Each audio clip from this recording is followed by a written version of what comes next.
welcome to this awesome session on cell cycle and division meiosis part 2. Okay and हम इस whole session में meiosis को पूरे detail में स्टडी करने वाले हैं एंड ये सेशन बहुत इंटरेस्टिंग होने वाला है. ओके एंड बहुत इजी भी लगे आपको ये पूरा session. And yeah don't forget to subscribe my channel and bell icon को भी दबा लीजिए क्योंकि बहुत सारे इंटरेस्टिंग वीडियो आने वाले हैं अपकमिंग में. ओके तो चलिए बिना लेट के शुरू करते हैं. ओके अच्छा next here we come to the what meiosis. Okay तो meiosis जैसे कि हम पहले से जानते हैं that it is also known as what reductional division or we can say that meiotic division ये भी कहा जा सकता है. ठीक है तो during what happens this division simply हमें बताया जाता है कि अगर एक सेल है 2n. Okay 2n and meiosis अगर होता है तो वो हैप्लॉइड में कन्वर्ट होगा एंड हैप्लॉइड से फर्दर इक्वेशनल डिवीजन परफॉर्म करके 4 डॉटर बनाएगा. Is that clear? ठीक है ये है सिंपल मियोसिस. ओके तो मियोसिस वैसे ही ये जो पहला जो एन दो बनने तक that is what meiosis 1 and ये जो दूसरा जो 4 बन रहा है सेकंड वाला that is known as what meiosis 2. Okay एक है कौन सा आपका मियोसिस 1 दूसरा क्या है आपका मियोसिस 2. तो मियोसिस 1 में जो भी फेजेस आएंगे जो 4 फेजेस थे हमारे pro meta ana and telophases. Okay तो वो वाला जो होगा pro phase 1 okay meta phase 1 ana phase 1 and telophase 1 and जो मियोसिस में आएंगे prophase 2 metaphase 2 anaphase 2 and telophase 2. इतना क्लियर है? अच्छा ठीक है.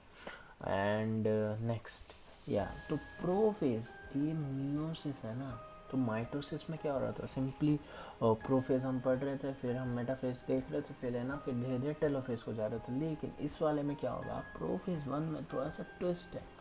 क्या है ट्विस्ट है? क्या है वो ट्विस्ट ना that is leptotene zygotene pachytene diplotene and diakinesis 5 और सब फेजेस है. ठीक है वही हमें देखना है. तो पहला देखेंगे. Okay meiosis 1 prophase 1. Okay it is mainly consist of what leptotene. Okay leptotene zygotene and next कौन सा है पेचिटाइन. ओके नेक्स्ट कौन सा आपका पेचिटाइन डिप्लोटीन डाइकाइनेसिस. ओके याद रहा लेप्लोटीन जाइगोटीन पेचिटाइन और डिप्लोटीन डाइकाइनेसिस.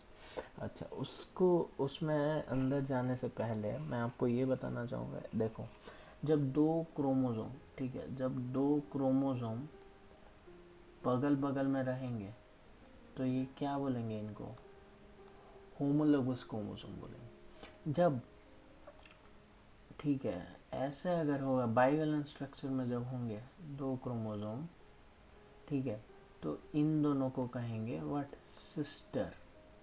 इन दोनों क्या कहेंगे सिस्टर कहेंगे. Is that clear? अच्छा ठीक है देखो जैसे कि यहाँ पे हमारा दिया गया है. ओके ठीक है इतना क्लियर हुआ आपका वो डायग्राम से आपको क्लियर हो गया होगा. ओके नेक्स्ट जो है that is leptotene. Okay leptotene is the chromosome generally become condense. Okay यहाँ पे आप देख रहे होंगे chromosome generally get what condensed. Next zygote.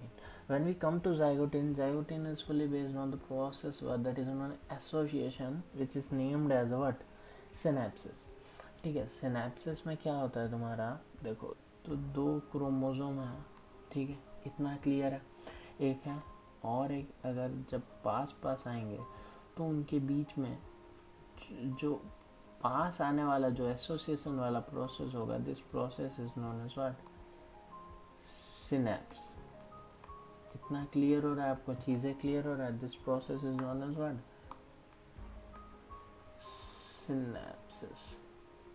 ठीक है क्लियर है इतना. नेक्स्ट तो ये कुछ डायग्राम्स है दैट होमोलोगस क्रोमोसोम्स कैसे होते हैं जब 2 बगल बगल में होंगे दैट इज होमोलोगस क्रोमोसोम. जब वो पास आएंगे ठीक है दिस इज सिनेप्सिस. सिनेप्सिस होने से फर्दर आपको आगे पता चला it is what leads to what crossing over. Next pachytene. Pachytene को जब हम जाएंगे this stage is what mainly bivalent chromosome visualized as a tetrad which characterized by the appearance of the recombination nodule. अब देखो ये एक है, ये वाला जो था ये प्रोसेस का क्या बोल रहे थे हम, that coming together, that is association, right, association बोल रहे थे। अब इन्हीं में जो दो क्रोमोसोम, ये क्रोमोसोम है, ओके, टेट्राइड फॉर्म है, तो यहीं पे देखो जब एक दूसरे को जुड़ेंगे, this one is known as what, recombination nodule, recombination nodule, okay.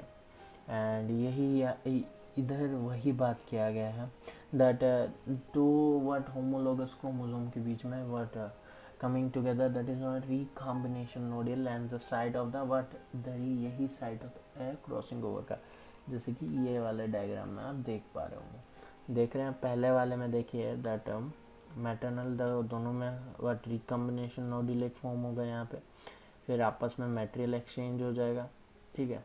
ऐसे अगर हुआ एक, let me show you different, okay, अच्छा ठीक है, देखो क्या हो रहा है यहाँ पे है, सपोज आपको दिख रहा होगा, दो दिख रहा है ना, दोनों अलग अलग लग गया है, यहाँ पे रिकॉम्बिनेशन नोडल फॉर्म हुआ है, ठीक है।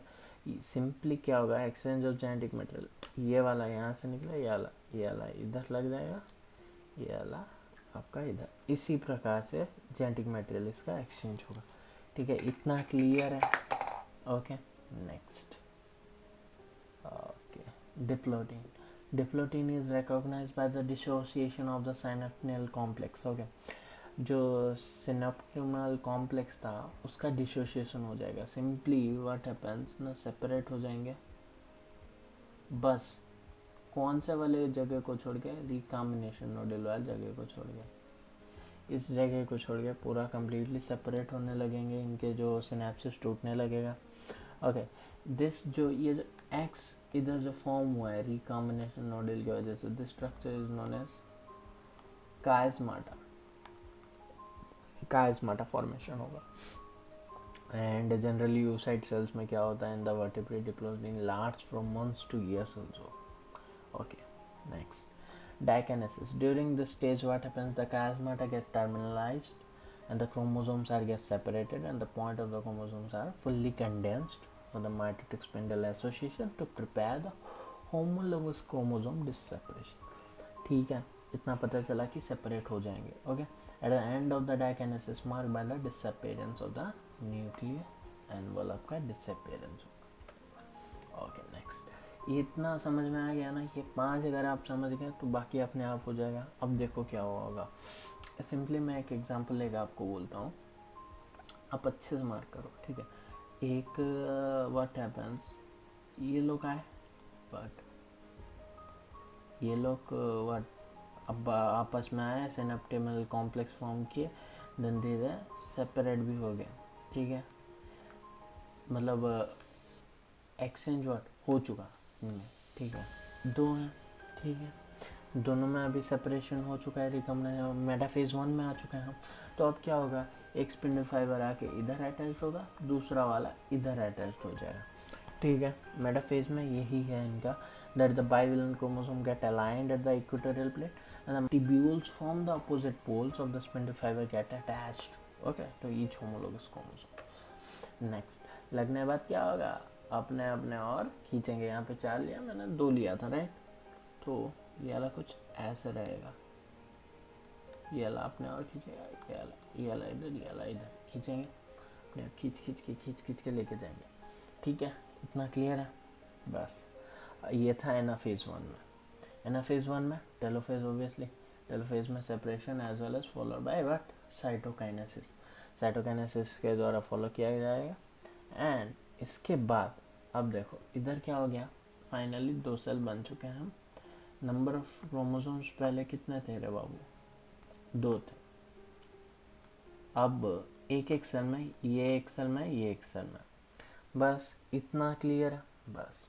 तो हाफ हो गया नंबर ऑफ क्रोमोसोम, ये थे तो 2n था, मतलब दोनों जब थे, अभी एक एक में, तो इधर एक n है, इधर एक n है। Next, meiosis 2 is the exact equal copy of mitosis, बस और कुछ नहीं। आपने अगर मैं माइटोसिस का वीडियो नहीं देखा है देन आई बटन के ऊपर दबाइए तो सजेशन में माइटोसिस का वीडियो आपको शो करेगा, तो आप एक बार देख लीजिएगा, ठीक है। तो मियोसिस टू में आपको कुछ नहीं लिखना है, माइटोसिस में आप जैसे जो लिखते थे वही आप मियोसिस टू में लिखेंगे। द प्रोफेज वन में क्या होगा, आपका फिर से कंडेंस होना स्टार्ट करेगा and start moving towards the equatorial plate. Metaphase में आप मेटाफेज टू में आप वही लिखेंगे that aligned the equatorial plate. ये जो वो क्रोमोजोम होंगे फिर से अलाइंड हो जाएंगे। ये वाला एक क्रोमोजोम मतलब वट एक सेल की अगर मैं बात करूँ अगेन अलाइंड हो जाएंगे। अलाइंड हो जाने के बाद अगेन उनमें क्या एनाफेज के वक्त स्पिंडल फाइबर अटैच होकर सेपरेट हो जाएंगे। तो अगर ये एक जन इधर से अटैच खींचे एक जन इधर से खींचेगा तो हो गया ना आपका, सेपरेट हो जाएंगे।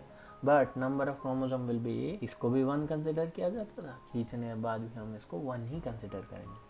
नेक्स्ट आपका टेलोफेज में क्या होगा, towards the pole and the separation और अगेन द वॉल फॉर्मेशन हो जाएगा एंड आपका जो followed by cytokinesis and finally the cell divided.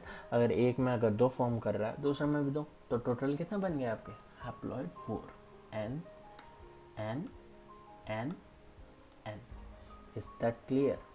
Okay, I hope आपको ये सेशन समझ में आया होगा एंड नोरा थोड़ा सा मे बी मतलब आपको पहले स्टार्टिंग में डिफ़िकल्टी फील हो सकता है, लेकिन वंस आपको अगर आपने समझ लिया ना, ये कॉन्सेप्ट मतलब one of the my favourite, okay, one of my favourite concept, okay.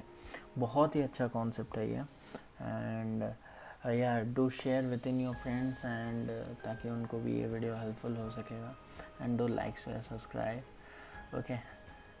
This much for today's session. Thank you.